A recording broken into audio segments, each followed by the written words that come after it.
What's up, guys? In this video I'm going to do an unboxing of the Thermalright True Spirit 120M. This is a CPU heatsink. It's a universal heatsink. The reason I'm going to do an unboxing video of it because when I was doing my own research on it, there's a lot of videos on the heatsink, but none of them are in English. So I figured I would make one myself and possibly do an installation video. The reason I got this one is because there is zero RAM interference. It's made specifically for, well, it works on other things, of course, but it's made so if you have a micro ATX board, it won't interfere with your RAM, which is awesome. So in the future, on future builds, I can keep using this and not have to worry about it interfering with my RAM. So I thought that was pretty cool.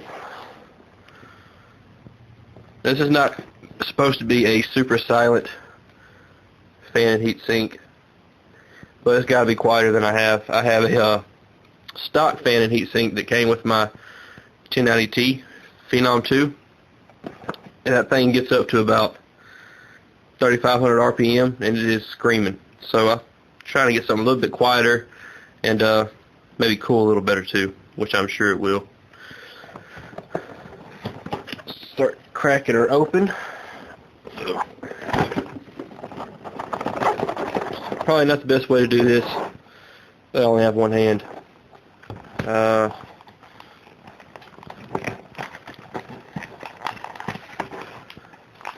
This is... oh, sweet, it does come with thermal paste. For some reason I thought it wouldn't.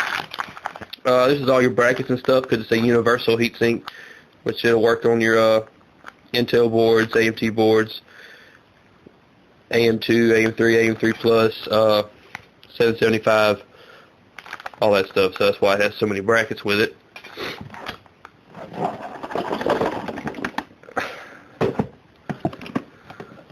Alright, here we have instruction manual, which I probably will never open. I should probably, but I never will.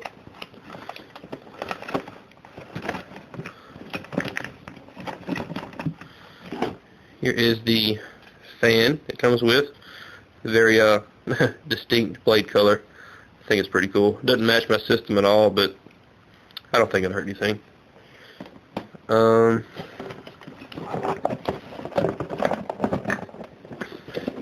Get this thing out of here with one hand.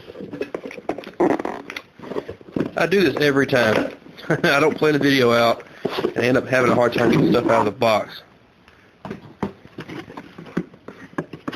Alright, here we are. Here is the heatsink itself. This is a vertical heatsink, of course, as you can already tell. It has 8 exhaust pipes. It's a pretty, it's a lot better quality build than I thought it was. You can get these between, I'd say between 40 and 50 bucks, which isn't bad, especially for this quality. Got a few bends on the fins here. I had to bend those back. Another heatsink I was looking at was a D10. Yeah, a D10 dual fan heatsink. I just didn't think all that was necessary for my build, so I went with this. And yeah, you have your fan mounted on there. Hopefully it'll be way more quiet than what I have. And yeah, probably gonna do an installation video on this just for the heck of it. Why not? Because I'm about to put this thing in here. So stay tuned. Now before I get started, I'll show you what the stock heatsink and fan looks like. I was going to clean this thing out before I started. It's been about 2 months since I've done anything with it on the inside. There's really no dust, so I'm just going to let it be. I wish my other fans would have came in. I have 2 more 200mm fans. I'm going to put one right here and another on the side panel. Alright, I'm going to remove this heatsink and we're going to be cleaning up some thermal paste. Alright, now I have the stock heatsink out of there, and you're going to want to remove the thermal paste. Never leave old thermal paste in there. This was actually, I don't know exactly what brand thermal paste this was, but it was no good. It was actually stuck to the heatsink, which is not what you want to happen, especially with a AMD CPU. Here is the heatsink that came out of it, which isn't a bad one, especially for a stock one. It does the job. Just wanted something a little bit better.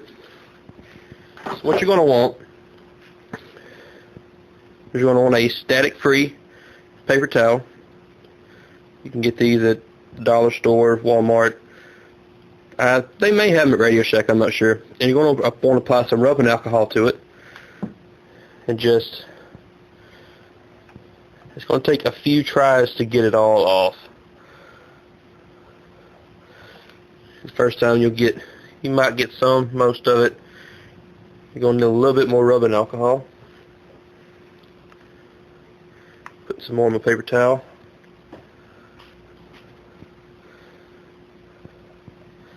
Just want to give it, don't want to press too hard, but you want to apply enough force to get it all off.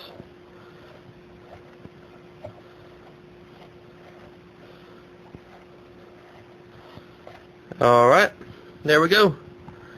Nice and clean. On to the next step. Alright, so I thought I could get away with not removing the motherboard to install the heatsink, but because in this case here, I don't know if you can see because it's all black, there's a hole here for just this instance. It's not quite big enough, so I had to remove the motherboard to install the back plate. This is the back plate that originally comes with the motherboard here. Remove it and install this one. Alright, this is what it looked like when you have your back plate and mounting bracket attached. It'll probably be different for Intel chipsets. This is for an AM3 socket. Other sockets may look a little different. I'm not sure. But it is time to apply the thermal paste.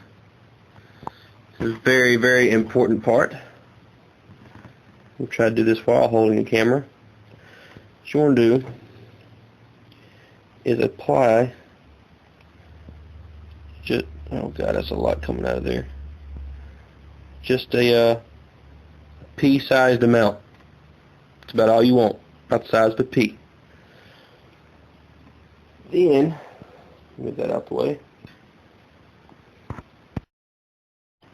You want to take your heatsink and use it to rub around your compound.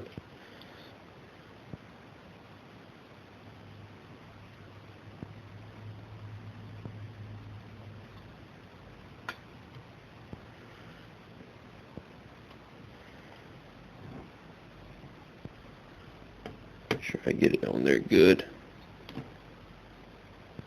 That's not good enough.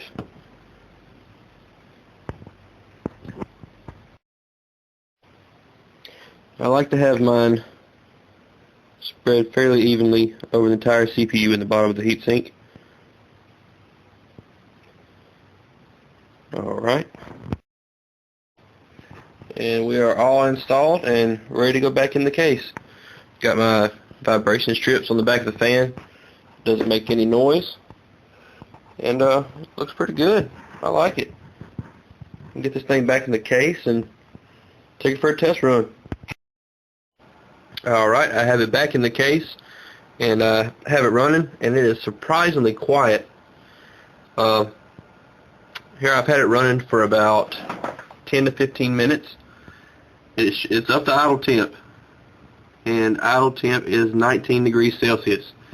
With the old heat sinking fan, idle temp was 32 to 34 degrees Celsius, and that was at, let me show you, I don't know if you can see the RPM, 1,234.